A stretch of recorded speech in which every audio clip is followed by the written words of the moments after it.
forces and also the internal security agency in Israel. They have gone on to make this announcement, and this is what it says, that the Israel Defense Forces fighter jets have killed Mohammad Khatmash, who is the deputy head of Hamas's artillery array in the Gaza Strip. And he was responsible for the artillery operations in Hamas's central brigade in that strip, and he also ended up playing a significant role in planning and execution of fire that was directed at Israel from the Gaza Strip in the previous rounds of fighting. And a fresh statement by IDF and the Internal Security Agency of Israel. My colleague Siddhant has more details over this. Siddhant, we were discussing this earlier also. Now that more and more international condemnation is coming in the wake of the humanitarian crisis that Gaza is seeing, we are constantly seeing these back-to-back statements by Israel when it comes to the defense forces. Is Israel on the back foot, or they are in fact now seeking more international support?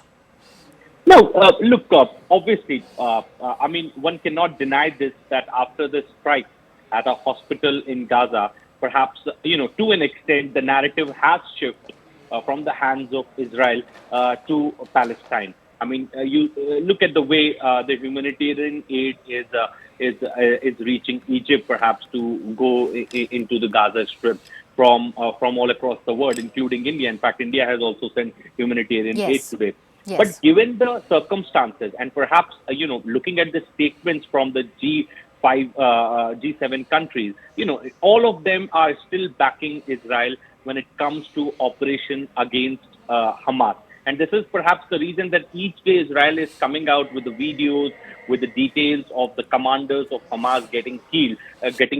Perhaps a testament also to the claims that Israel has been making, that Gaza Strip is being used by Hamas and the people of Gaza are being used as a human shield by Hamas.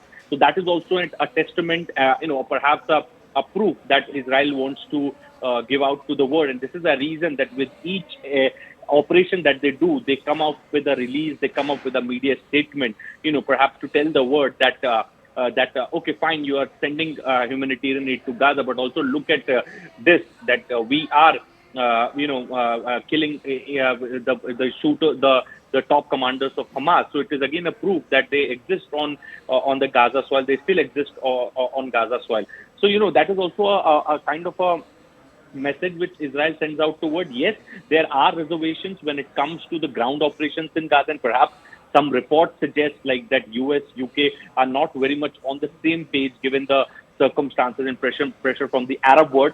But as far as your question, that is Israel is playing defensive, then no, Israel is still very aggressive, because Israel understands that this looks like an existential crisis for Israel. You see what's happening from Lebanon front. You see what's happening from Gaza front. Then there was some fire reported from Yemen, Houthi non-state actor. Okay, then there is Iran sitting in Gulf. So, Israel is surrounded with enemies, and perhaps there's a possibility they all can unite and can launch a multi attack on Israel. Right. And this is the reason that Israel is playing aggressive, and Israel is not going to listen to anyone. This is at least what we can understand from the statements that are coming from their leaders. Siddhant, thank you so much. Fresh statements by the IDF.